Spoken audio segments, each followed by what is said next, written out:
నేను మీకు ఏదైనా చేయగలుగుతున్నాను ఈ రోజున అంటే ఈ రోజున దాదాపు 105 కోట్ల రూపాయల 33 లక్షల రూపాయల రోడ్లను ఈ రోజున మనకి శంకుస్థాపన చేశాం. ఇది చేయగలిగానంటే ఇక్కడున్న యువతీ యువకులు పెద్దలందరూ కూడా మమ్మల్ని మా కూటమి ప్రభుత్వాన్ని గెలిపించారు. ఒకటి కాదు రెండు కాదు మెజారిటీ. మీరు 164 సీట్లు ఇచ్చారు, మాకు 21 పార్లమెంట్ సీట్లు ఇచ్చారు.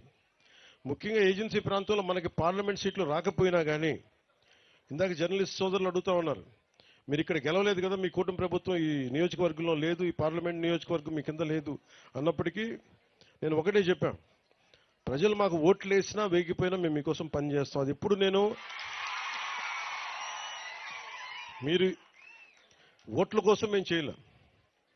ఈ రోజున ఇదే 105, 103 కోట్లు కనుక పెడితే దీనికి మొత్తం కలిపి 4,000 మంది లబ్ధి పొందుతారు, అంతే కదా. అని మీరు ఊహించండి, 100 కోట్ల పైన పెట్టుబడి పెడితే కేవలం దీని ద్వారా లబ్ధి పొందేది 4,500 గిరిజనుల మటుకే. కానీ మేము ఎలా చూస్తున్నామంటే దీన్ని ఇక్కడ ఓట్లు వేయలేదు. అయినా కానీ వీటన్నిటిని అధిగమించి ఎందుకు వచ్చామంటే ఇదే 100 కోట్లు ముఖ్యమంత్రి గారు తన నియోజకవర్గంలో పెట్టుకోవచ్చు, నేను కాకినాడలో పెట్టుకోవచ్చు, లేదంటే ఇంకో ప్రాంతాలకు పెట్టుకోవచ్చు. కానీ మీరు ఓట్లు వేసినా వేగిపోయినా ఎందుకు వచ్చాము ఇక్కడికంటే మీ కష్టాల్లో మేము పాలు పంచుకుంటున్నాం, భాగస్వామ్యం తీసుకుంటున్నాం. మీ కష్టాల్లో మీ కన్నీళ్లలో మేము ఉన్నామని చెప్పడానికి. ఇదే 105 కోట్లు పెడితే చాలా మంది బ్రిడ్జి పెడితే ఒక హైవే కూడా ఒక ప్యాచ్ అయిపోతుంది, కీలకమైన బ్రిడ్జిలు అయిపోతాయి. కానీ వాటన్నిటిని దాటి ఎందుకు పెట్టామంటే మీ కష్టాల్లో మేము ఉన్నాం.